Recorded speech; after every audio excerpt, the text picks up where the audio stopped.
Welcome back, friends. Lost Scarf here. Time for the vlog. Alright, so my hair is just all over the dang place. It just keeps getting in the way. Okay, so serious topic, but before we get to there, a new Kirby podcast is out, and now I'm going to be working on the Kirby Return to Dreamland review, which hopefully I'll be able to get done in the next 2 weeks, so that comes out by the time the LP finishes. And we're still doing the weekly Great Ace Attorney. And next LP, I don't know. There's gonna be next LP is gonna be Tears of the Kingdom in a way. It'll be Scarf streamed like we did with Breath of the Wild. And real quick about Tears of the Kingdom, it's an amazing game, and the criticisms are weird because they feel like the same. They feel like Sony PlayStation criticisms. They really do. They feel like PlayStation criticisms because they're mostly the ones that I hear are the dumb ones. I think there are valid criticisms to be had, like I say, difficulty spike. Like you get one shot very early in the game, whereas in Breath of the Wild that was not a thing. Everything was balanced, I think, better. But it's because of the fact that you can combine things and they can combine things. So getting one shot a lot. Um, there are just some things about Tears of the Kingdom that I think could be better, but not enough to dislike the game. What's happening is there's these really dumb criticisms that are like Horizon Zero Dawn criticisms that are dumb. They're like they're reusing assets, they're reusing maps, they're reusing the. It's a sequel in the same universe. It's a sequel in the same place. Now, if they went to a whole new kingdom, then it'd be weird if we saw some of the same crap in a whole new kingdom. But it's like waking up Tuesday after being here Monday and be like, whoa, everything's the same. What the fuck? Like, are you kidding me? And it's not even. A lot of the main big stuff's the same, but there's a lot of changes. And these changes make sense. The fairies moved closer to the stables, which makes sense to me. You got the same stables in the same places. Some of the stables have changed. And that makes sense. The world should be aging and evolving over time. People are complaining there's no more Guardians. Why would they be there? Why would they still be around? If they're rebuilding Hyrule after the death of Calamity Ganon, of course they're going to get rid of all the Guardians, and they're going to probably use that stuff to build new things.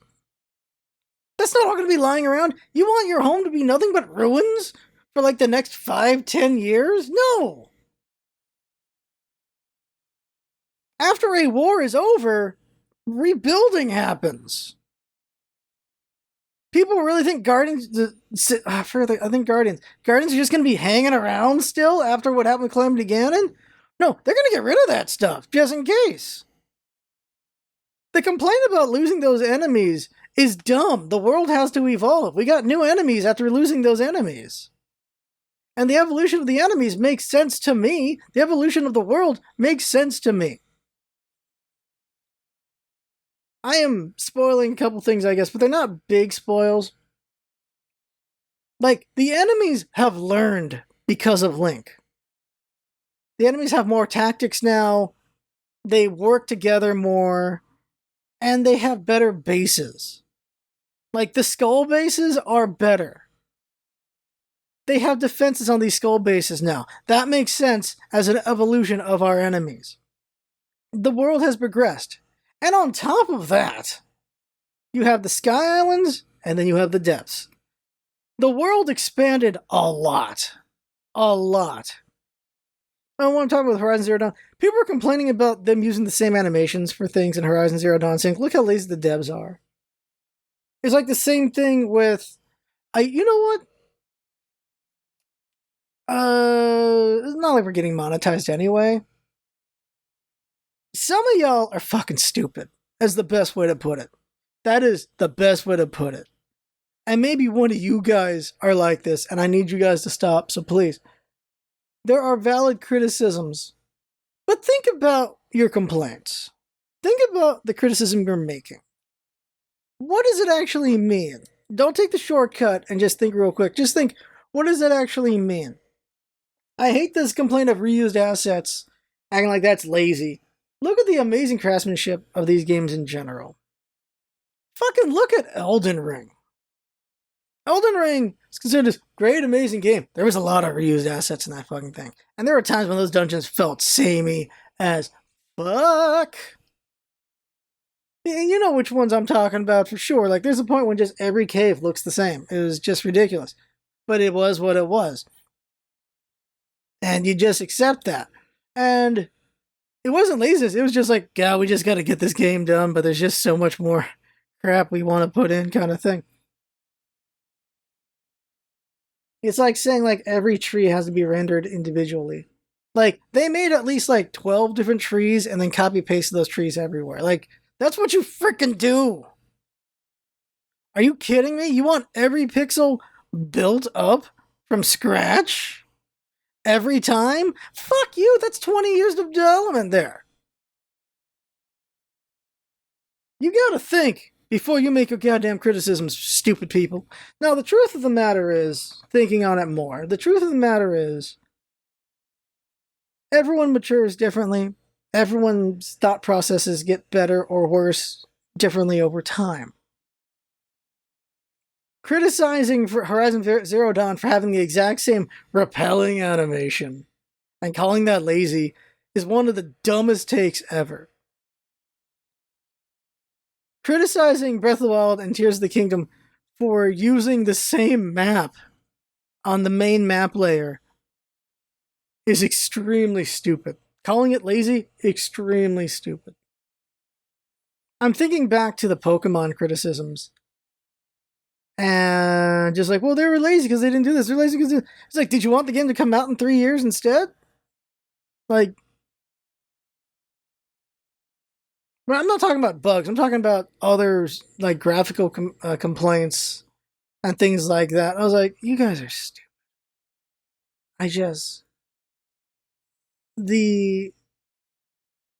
The size of these games is ridiculous. And there are things that are worthy of criticism because of how big they are and how samey they can get and how lazy developers can be. But it's not Breath of the Wild, Tears of the Kingdom. It's not Horizon Zero Dawn, Forbidden West. It's not those fucking games. And it's not Elden Ring either. There's a point where they're like, well, this is the aesthetic, so we're just going to keep building on that aesthetic. There's a point when you're just in the middle of a project where you just keep trudging along and don't realize what you're doing. And Elden Ring was something they worked on for years. And they could have broken up some of those dungeons. But there's a point when they're just in it and they're getting it done and they're pushing through it. They're just trudging through the snow and they don't realize it. And even if they did realize it, they were like, oh, let's subvert it. And they did some subversions of those dungeons. But at the end of the day, it was just way too samey at some point with Elden Ring. It really does get there.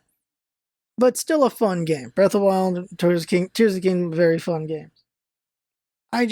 There are good criticisms to be had, but there's too many dumb people making dumb criticisms. That is the issue. That is really the issue there. And I did not mean to go this long on that. But I just saw criticisms that didn't make any damn sense to me. I'm like, what the hell are these criticisms? It's every time. Every time a major game happens, there's criticisms that are valid, and there's criticisms that are stupid, and I swear to God, the stupid ones are the ones that get the most prominence. And it makes no sense. I don't get it, but that's what happens. So, the serious topic I want to talk about is, and now it's going to be the smaller segment because I completely used all my energy just now. I was thinking about intrusive thoughts and just thoughts in general and Phineas Gage and psychopaths. So let's start with the Bible. So as a Christian with Christian guilt, the Bible's very good at instilling Christian guilt into you. That is something the Bible's very good at. And at times you need to remember that the Bible was taken as the Word of God, but it was also written by men. And men are flawed. And men are trying their best at their time. But the Bible is not... It is a rule book and a manual, but it is also something that is open to interpretation as well, because it was written by men. It is not purely written by God. There are books that did not get into the Bible There's stuff that was like, they're like, maybe it'll get in there, and it didn't get in there. This stuff had to be approved by men. This was not approved by God. This is where it gets really weird and ambiguous. And also, a big criticism I have is not enough Christians have actually read the Bible. They just listen to their preacher interpret the Bible for them. And that's not good enough, in my opinion. You should actually read the damn book, understand the book, and understand what's going on in there. You've got the like, there's even the main four, like Matthew, Luke. I almost said Luke Perry. Matthew, Luke, Mark. I forget the last one. Those guys are all talking about Jesus, and they have conflicts in there. They have different accounts of what happened with Jesus. Did you know that? No, you didn't know that. Like, there are things in the Bible that contradict each other because they were written by different people. And they have different opinions on how certain things went down. That's the thing about the Bible. The Bible it's good as a guidebook. At the end of the day, it's good as a guidebook.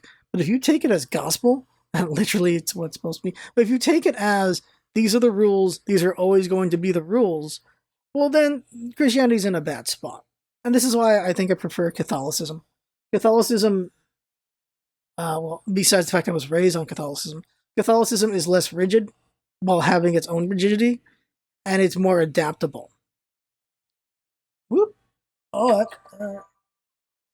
that was an alarm. So, because Catholicism has endured for a reason, and Christianity has endured for a reason as well, even after it broke off and they had all the schisms and everything. But the main thing, I'm doing all this prefacing, the main thing I'm thinking about with the Bible is intrusive thoughts. Because the Bible does a lot of, if you think bad things, eventually you'll just be a bad person. And I want to call bullshit on that. But I also wonder about that too, because I think a lot about it. Because I think about myself, because who doesn't think about themselves? And I think, thank God, Phineas Gage has not happened to me, and hopefully it never does. Because deep down, I don't know if I'm a good person or an absolute monster. Because of these intrusive thoughts. I do everything I can to help people. But sometimes I think of the worst things I could possibly do. But I don't act on them. I do the right thing. I think bad thoughts, but I do the right thing. The Bible says if you think bad thoughts, you are a sinner, you are a bad person. That ain't good. Because your first thought should be the holiest thought. The thought of God. And I get what they're trying to argue there, but it's bullshit at the same time. Who is Phineas Gage? Phineas Gage is a man who a rail spike went through his skull and it destroyed a part of his brain. He survived, but it destroyed part of the, I forget which cortex, I'm not going to research it right now, obviously. But it destroyed part of his brain. He was still able to function, but he lost the ability to, basically he lost his inhibitor. He lost the ability to hold back whatever his first thought and instinct was. He was unable to do that. So he went from a kind man, very nice to everyone, to an angry man.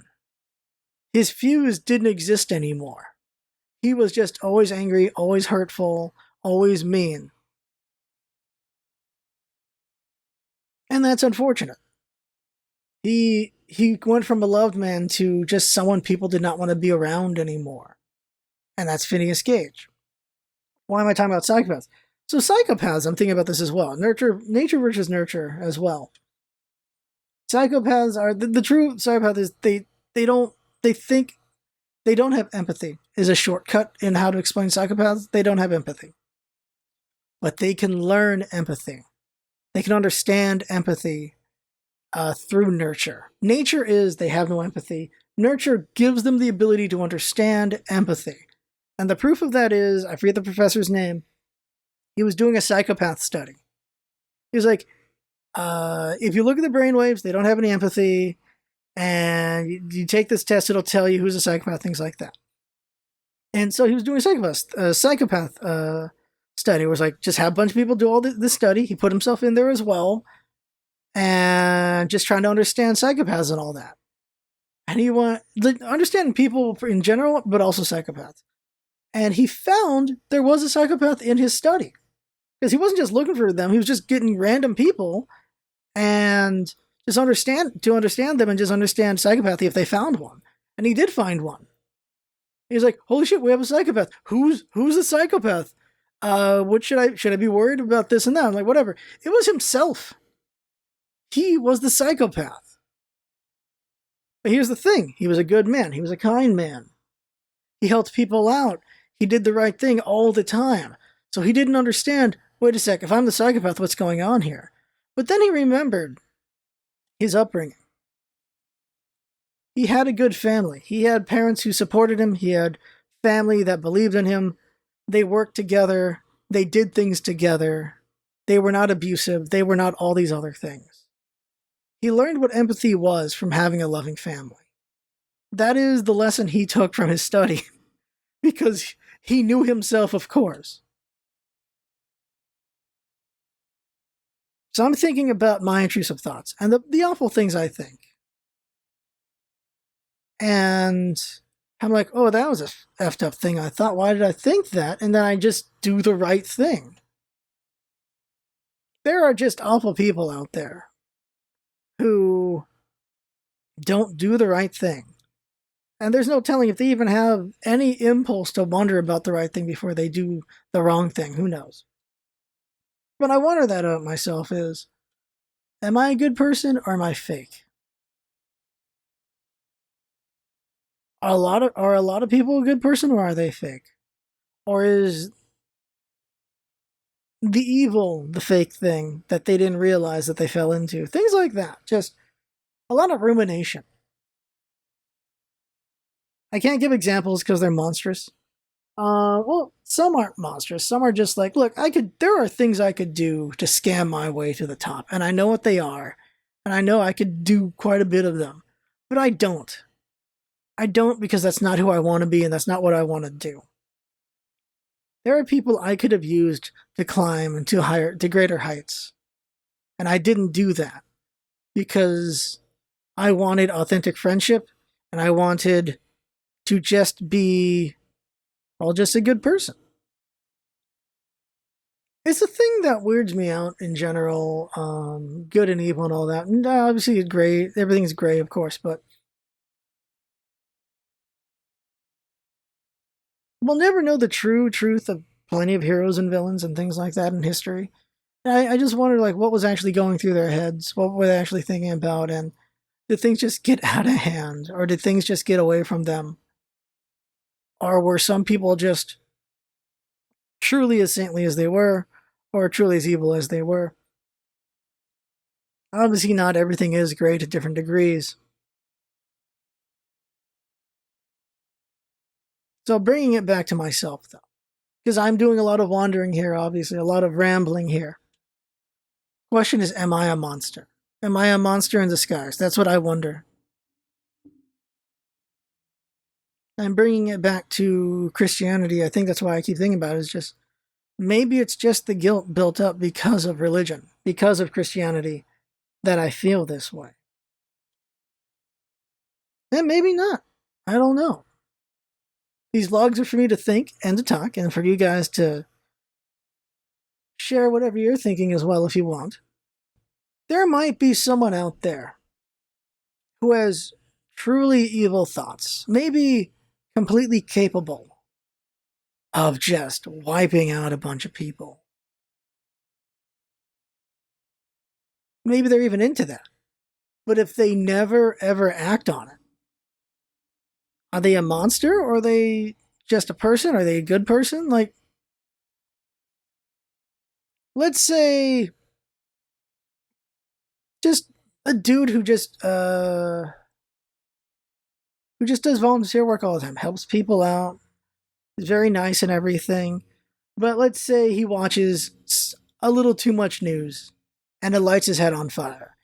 And sometimes he thinks about wanting to just go out to the opposing group and just wiping a bunch of them out. He never acts on it, but he's like, kind of wants to do it. Now the question is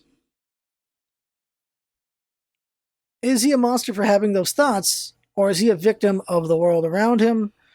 Is he still good despite those thoughts because he never acts on them? Where am I going with this? Where I'm going with this is, I don't think thoughts are enough. The more I think about it, not just to justify myself, I just think thoughts aren't enough because we're fully capable of thinking about it and deciding no, or deciding yes. So I think thoughts are not enough, because there are people who will say, if you're thinking it, then you're a sinner, and I don't want to agree with that, because I don't think that's enough, and I don't think that's right. I think the actions are what are at the end of the day what's important. And I also think it's important, since we're talking about thinking, is to understand as best you can of your consciousness and subconsciousness of those thoughts as well. Because that's the hardest one. The hardest one is the unconscious biases we have. And finding them and figuring out if we're okay with those and working around them or working with them and working through them. I'm thinking about racism when I talk about that. Or sexism as well. Where there are people who just, through their life, have been taught, maybe not even consciously, that women aren't capable of certain things, and so they never count on women for certain things. But there are women who could surprise them on that. Same thing goes for race. Assuming black people are this, assuming Asian people are that. And that messes with your thoughts and decisions on things. Someone said something that I thought was really good, and I forget where it's from. They said, don't stop thinking. Think about what you're doing, why you're doing it, what are you doing it for, all those things. And it should help you reach a better conclusion about yourself and the world. Because too many people do too many things without any thought. Tying it back to Zelda and game criticisms, I think there's a lot of that. It's just like a lot of shortcutting criticisms and not thinking about it. I just realized it's saying think about your things there too, didn't I? Maybe that's what it is at the end of the day. At the end of the day, think more, guys. I think that's what I'm asking you for. Think more, reflect more, understand yourself more. And it's okay to have thoughts. Thoughts are not actions. When you hit actions, it's a whole different ballgame. That's what I'll say with that. It's one thing to dislike someone. It's another to actually take a swing at them. Right? It's just, yeah, it's just different. Thoughts have power. Thoughts are important. Understanding those thoughts are important as well. You don't have to just act on every thought. You should be thinking about them. I don't know where else to go with that. I don't have a good capper. That's it. I need to go. Just thinking. Thinking. And thinking's a good thing. Boy. Let me see if I can do this right. Okay. Yeah, there we go. Kirby is boxing. Boop, boop, boop, boop, boop, boop, boop, boop, boop, boop. Oh, fighter Kirby.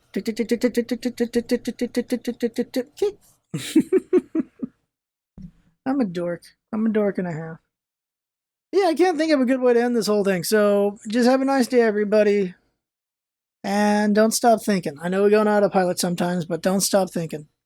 Thanks for coming by, and see you next time. Poyo, poyo, poyo. Poyo, poyo. Poyo, poyo, poyo, poyo, poyo. Poyo. I want to practice one thing real quick. Kirby slowly reacting. Like, huh?